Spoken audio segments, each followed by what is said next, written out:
皆さんおはようございます。おはようございます。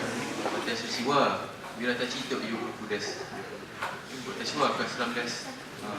私のメンバーはバラナさん、バイジさんとアイリルさん、日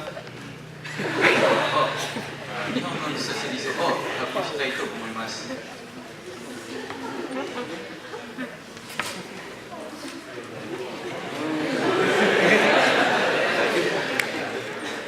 現在、日本の自殺率はとても高いです。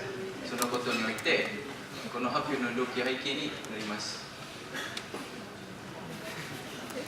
まず、なぜか日本の自殺率は高いのが気になりました。また、マレーシアで同じことを起こらないように、どのような対策を取ればいいのかを調べます。この発表の目的は、日本の自殺率が高い理由を明らかにしたいと思います。また、日本の自殺率は経済とどのような関係があるのかを示します。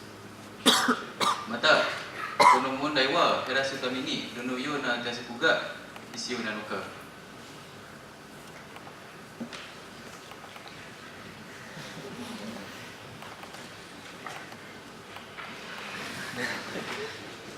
今から分析結果を説明します。インターネットで調べた結果、4つの部分に分かれています。1番目は日本の自殺率について分析します。2番目は1998年に日本の自殺率が急増する状態の要因について分かれています。それから1998年に何か起こったことを発表します。最後はこの問題を減らすためにどの対策が必要なのか発表します。まず日本の自殺率について発表します。その図1のグラフは世界の自殺率を示します。そのグラフを見ると日本の自殺率が2対1となっている。その社会はその事態ほとんど分かっていますが、図2のグラフを見たら1998年に日本の自殺率が急増するを注目することが必要だと思います。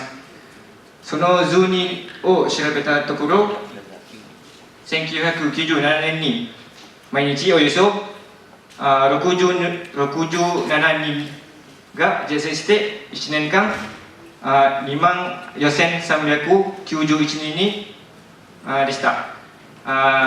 しかし1998年に毎日およそ90人が自殺して1年間32,863になりました。この2つのデータを比べてこの2年の差は8,470人で大きく増加しました。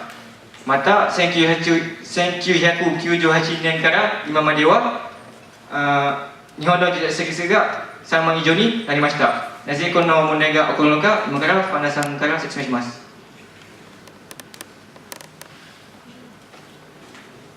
次は私が説明したいのは1998年に急増した状態の要因を説明したいと思います。これは表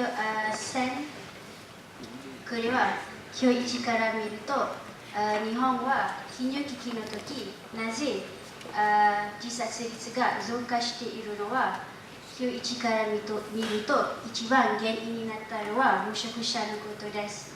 そして表2から見ると全体の 35% の中は 12% が健康問題で 10% が経済活動問題です。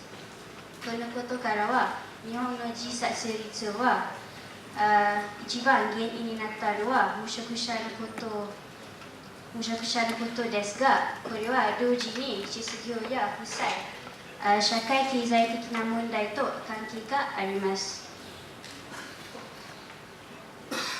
そして私が説明したいのは1998年に起こったことです。図3をご覧ください。日本は1997年にバブル崩壊が続いていました。特に1998年の3月に日本の自殺率が目立って増加していました。この時、日本における自殺率の増加が失業と強い関係があるということが分かりました。次は貸し絞りと貸し剥がしによる債務問題の悪化です。貸し絞りというのは、企業が銀行に融資を申し込むとき、融資することが断れることです。そして貸し剥がしというのは、融資を減らすことです。この2つのことからは、日本の債務問題の悪化の原因になりました。そして1998年に日本の自殺率と失業のことですが、これは倒産問題と同じく増加していました。つまり日本の自殺率は経済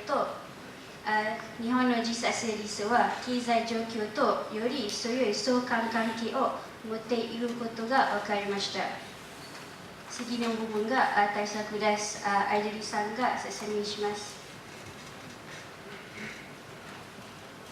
私がその対策を説明したいと思います。1998年の状況に対して日本はいくつかの対策を立てました。まず、こういう対策と再就職支援の強化です。こういう対策には公務員を中心とした取り組み、民間活力を利用しながら失業の実態把握と転職に対する対応をしました。次に、再就職に関するオリエンテーションの開催、目標設定、面接訓練、グループワークのセミナーを行いました。2番目は、労働環境の改善です。勤務時間の改善会合や育児休業制度の普及促進の対策を立てました。それから、自殺手段へのアクセスの制限すること。日本では、睡眠薬といった自殺に利用可能な薬物の管理設定を行いました。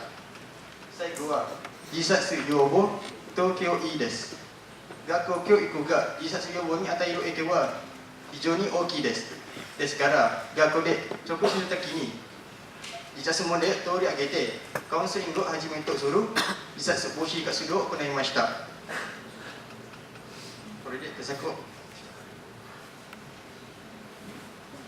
今からわけわかりの説明を発表します。1番目は、マレーシアの経済は今、だんだん悪くなっています。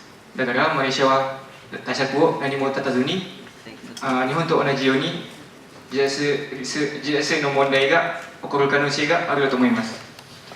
2番目は、日本の自殺者数のグラフから見ると、日本の対策は効果があまりないと言えるので、他の国が取った対策を試したら、日本の自殺率が減っていく可能性があるのではないでしょうか。